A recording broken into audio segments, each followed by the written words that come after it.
কবরে যায়। দুনিয়া কাউরে থাকতে দেয়। দুনিয়া কত ক্ষমতাধরকে মাটির নিচে ফেলায় দিছে। দুনিয়া কত সম্পদ আলাকে মাটির নিচে ফেলে দিছে। দুনিয়া কত সুন্দরী নারীকে মাটির নিচে ফেলায় দিছে। মাটির সাথে রেজা রেজা করে ফেলছে। আজ আর চেহারা নাই, আজ আর রূপ নাই, আজ আর যৌবন নাই, আজ আর ক্ষমতা নাই। এমন বাদশা ছিল পৃথিবীতে যার হাতের আঙ্গুলের ইশারায় মানুষের গর্দান উড়াইয়া দিত, যার হাতের ইশারায় উঠত মানুষ, বসত মানুষ।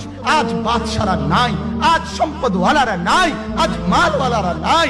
দুনিয়া কাউরে থাকতে দেয় না, কাউরে না দোস্ত, কাউরে দেয় না। দুনিয়া দাদারে আমার থাকতে দেয় নাই। আমার দাদারে আমি দেখছি, আজ আমার দাদা নাই। আমার নানারে আমি দেখছি, আমার নানা নাই। আমার দাদিরে আমি দেখছি, আমার দাদি নাই। আমার নানিরে আমি দেখছি, আমার নানি নাই। আমার বাবারে আমি দেখছি, 14 লক্ষ টাকা বাবার পেনশনের আমি সব